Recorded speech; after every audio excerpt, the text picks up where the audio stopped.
Amangkurat memang kelewatan.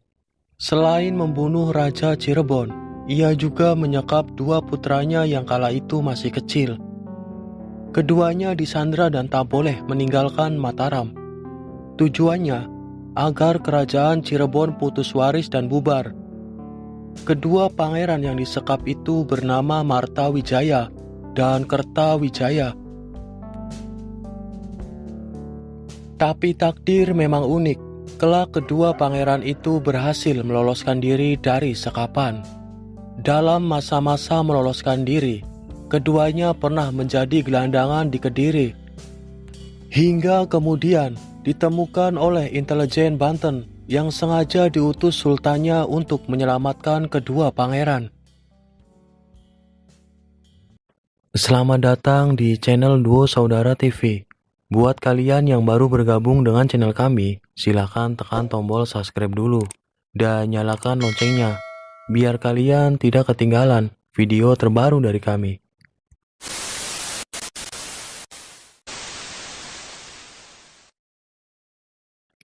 Kisah penyekapan Pangeran Martawijaya dan Kertawijaya yang kelak menjadi raja kesepuhan dan Kanoman pertama itu bermula dari ambisi Amangkurat yang ingin menguasai Cirebon. Pada mulanya, Amangkurat mengirimkan putrinya untuk dinikahi Sultan Cirebon. Ia berharap Cirebon mau menjadi mitra atau bawahannya tanpa adanya peperangan. Tapi rupanya prediksi Amangkurat itu salah. Cirebon tetap dengan pendiriannya, tidak mau menjadi bawahan kerajaan manapun, termasuk bawahan kerajaan mertuanya sendiri. Inilah yang kemudian membuat murka Raja Mataram. Ia merasa dipecundangi Cirebon. Selain itu, Amangkurat juga merasa terhina oleh Cirebon. Sebab Cirebon kedapatan melindungi para pelarian dari Mataram. Di samping itu, karena Cirebon dicurigai sebagai pendukung Banten, terbukti dari serangan Mataram yang meminjam bendera Cirebon bocor di telinga orang Banten, hingga menyebabkan Mataram kalah telak. Rasa kesal dan emosi Amangkurat terhadap Cirebon sudah tidak dapat dibendung lagi. Ia akhirnya menyewa seorang VOC Belanda untuk menipu Sultan Cirebon. Bagaimanapun caranya, yang penting orang Belanda itu dapat membawa Raja Cirebon dan putra mahkotanya di hadapan Amangkurat. Dengan kepintarannya, orang Belanda kemudian berhasil membujuk dan membawa Raja Cirebon beserta putra mahkotanya ke Mataram. Dan benar saja, sampai di Mataram, keluarga kerajaan itu kemudian ditahan. Tidak lama kemudian, Raja Cirebon wafat, sementara dua anaknya yang waktu itu masih kecil disekap dan tak boleh kembali ke Cirebon.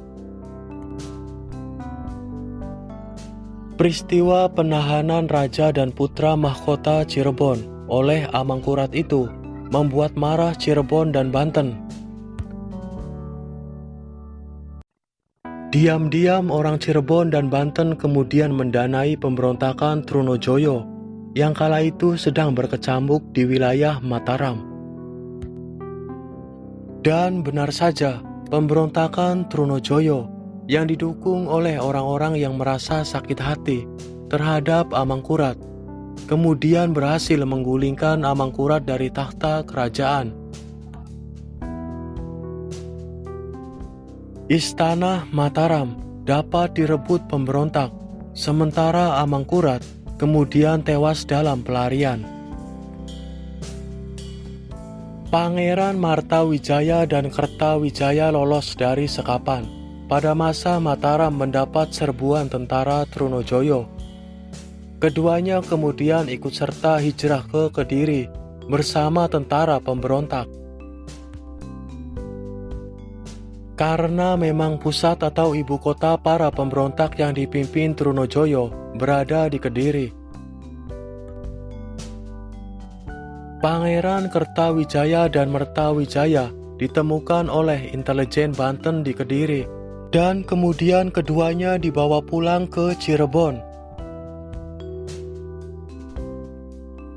Peristiwa itu terjadi setelah 16 tahun kewafatan ayahanda Pangeran Martawijaya dan Kertawijaya.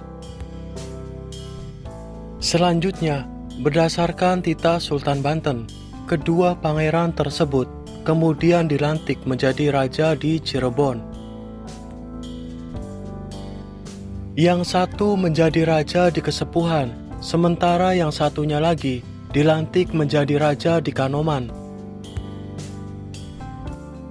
Dan untuk berjaga-jaga supaya Cirebon aman dari incaran Mataram yang mungkin akan bangkit lagi, Banten menempatkan tentaranya di Cirebon dengan komposisi silang, yaitu tentara pribumi Cirebon dan tentara bayaran dari Eropa.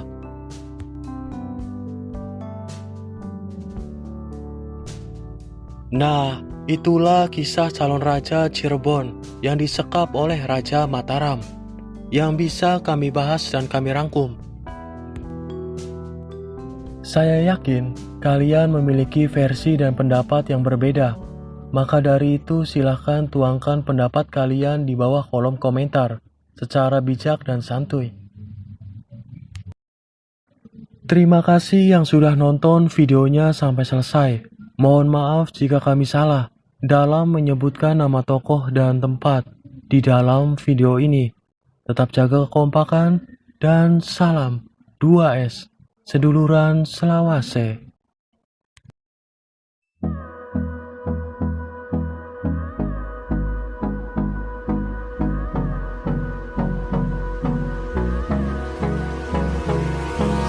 Hold me close till I get up. Time is barely on our side.